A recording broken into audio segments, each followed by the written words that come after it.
Mario Kart World is an interesting game. I don't hate it, but I don't love it. Let me put it into perspective. I like the game.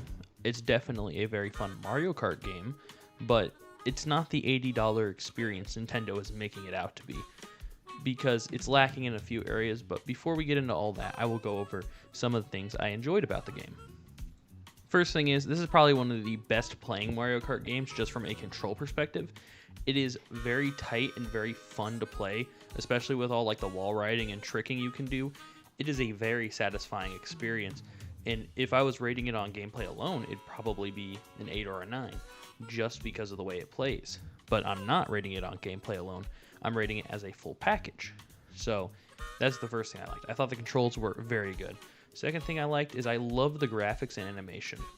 It is going for more of a cartoony, stretchy kind of animation style, whereas Mario Kart 8 was more corporate and clean cut. I really enjoy this more as it just visually it pops, and all of like the carts bouncing and the characters. Like you can even run over Yoshi in this game. But that isn't the only thing about this game that I found enjoyable. The other thing is it performs very well. It is 60 FPS, and I believe it is 60 FPS with two people even on the same screen. It also displays at 1440p in docked mode and 1080p in handheld. It is a very nice looking game.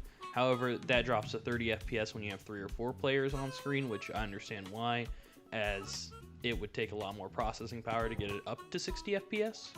But let's move on. And the next thing I think is really good is Knockout Tour. Knockout Tour is a very fun addition. If you don't know, it's basically Mario Kart's equivalent of a Battle Royale, where you must place in the top 4 of every single round. So just for instance, it'll go 24, 20, 16, 12, 8, 4, and then you want to place number 1 in the top 4. But you go from track to track, driving across this map, which is probably part of the reason they made it open world, was so that it would seamlessly integrate with this new game mode. And it is a very fun game mode. Like, this is where you unlock most of the NPC characters, and it's just one of those endurance run things where it's like, let's see how many courses we can do before we get knocked out, or it gets pretty hectic because there are 24 people on the map. Overall, it's a nice change of pace from just the Grand Prix of other Mario Kart games and even this one, and it's nice to see them experimenting with the formula. Now, the final thing I think is a pro and a con, and I'll go into it, is the open world. Now, the reason why the open world is a pro and a con is because the open world is very fun to just drive around in, and I can see why they added it. It feels different from the other games, and you also unlock costumes around the map, which is another cool like little Easter egg, but I wouldn't call it so much of an Easter egg. But it gives you something to do alongside the P-switches, which are like little challenges you can do. But it also goes into the issue of having an open world. My main issue with the open world is that there is nothing to do other than the challenges, the P-switches, and then like chasing Nabbit down and trying to get carts by collecting coins. Like, there's no secret unlockable characters, there's no hidden carts, there's nothing of real substance in the open world. There's like no random events that are happening. Sure, you can find like Donkey Kong driving around or Bowser, but really there's nothing that makes me say, oh my goodness, this game needed to be open world. This game needed to be $80, which is my main gripe with it, as the open world's fun, but if they are using the open world to justify it being an $80 experience, then they should not have even considered making it an open world game, because nowhere near the amount of content needed for it to be justifiable at $80 is in the game. Now, I will add an addendum to that. If they are going to do what I think they are going to do, which hopefully we will see at the next Nintendo Direct, I am hoping they are going to go for a kind of live service model with this game, not so much charging us for new content, but since it was $80, be like, hey, this game's $80, enjoy some like free new tracks, or we'll add some new areas to the open world, or we'll add some events to the open world, or even just free characters and costumes alongside new carts. But as of right now, this game has very little actual content other than just the same maps, but instead of doing 3 laps, you just drive map to map. And it's a fun game, don't get me wrong, but I don't see the justification of it being $80. $70, I can see that. It's a full price Nintendo game. But for this to be the status quo breaker, the pusher of limits, this game to be $80 is a shame, because this game has nowhere near the amount of stuff in it that it should. My last and final gripe with Mario Kart World is the character selection. Of course, you have your mainstays like Mario, Luigi, Peach, Yoshi, Bowser, Toad, Toadette, Koopa Troopa, Wario, Waluigi, but some of these characters just make no sense to me.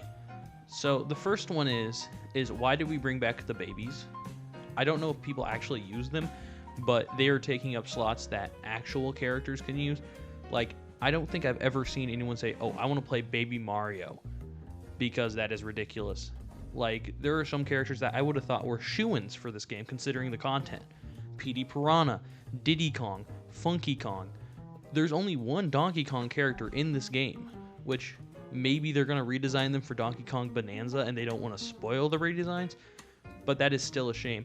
And it makes me even question it even more when we get, like, the mole from Mario 3D Land or World or whatever. Like, why did we got the mole? Why is there a playable fish bone?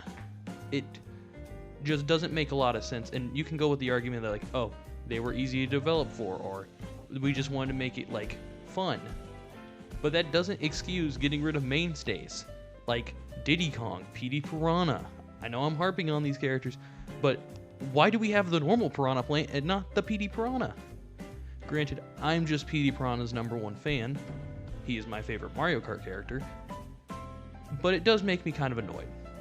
Not to mention, if you wanted a really easy character to put in the game, just put the Koopalings in there, which is really weird because we got Bowser Jr. and we got Bowser, but we don't have the Koopalings. Granted, I've never seen anyone play the Koopalings either, but like Kamek's also missing. It's just bizarre what characters they chose to put in the game and what characters they didn't, which all loops back to me thinking that they are going to go live service model with this game and hopefully not charge for it. Because at the end of the day, my message is this. The game is good. I like the game. The content is lacking for the price they are asking is my main thing. For $80, it should have been a Smash Brothers Ultimate situation. Every single Mario Kart character. I'm not even asking for every single track. I just wanted every character back. But overall, if I were to put a meaningless number to this game would get a solid 7, which on my rating scale, a 7 is a good game. Has my rating scale goes 0 is completely broken, unplayable, or buggy. 5 is an average game. It's not bad. 7, 8 are pretty good, and then 9 or 10 are reserved for like the best games. So I would say this game gets a 7 out of 10. Unless they add more stuff, then it'll sit at that. But if they do add more content or do DLC, I will be back to review that and see if that fixes some of my gripes with the game. Because overall, I'm enjoying my time with it. I'm glad I bought the bundle with the game. I would not have been glad if I had spent $80 on a physical copy though, but I got it for $50 and I felt that was a fair price. So here's hoping it can be somewhat of a redemption arc when it comes to actually having more stuff to do in the game other than just challenges, because at the end of the day, the challenges are just like the Korok seeds in Breath of the Wild, a fun distraction, but nothing of substance. So here's my final stance on it. I recommend this game to you if you have a lot of friends who come over and you guys love to play Mario Kart, you just like party games. Because I'm sure with 4 players, it's even more fun. Mario Kart at its core is a party game, and I am playing it alone. But I have to give this a review as a single-player game because not everybody is going to be buying it for the multiplayer. Mario Kart DS had an amazing mission mode. Mario Kart 8 had several cups you could try and master, get 3 stars on the Grand Prix, even versus races. But that's the first group I recommend it to. The second group is die-hard Mario Kart fans. This is my second favorite Mario Kart. It is ahead of 7, but below 8. I really need to expand my Mario Kart horizons, but that is my stance. If you are a Mario Kart fan, you will enjoy the game. It just doesn't have a lot of content, and that is my gripe. Also, it doesn't matter what goddamn place I am in the race. I'm going to get pelted by like 8 red shells, 3 banana peels, 4 fucking green shells. Please make it stop. So that is my review. Stay tuned for a Cyberpunk 2077 review in progress on the Switch 2 and the Switch 2 as itself review. But I will be revisiting the game if or when it gets content, as I don't want to leave the game off at a 7. I feel like if it gets more content, this could be in the running for being the best Mario Kart game. But with that being said, I hope you all enjoyed. Please remember, these are just my opinions. and lobotomize Logan out.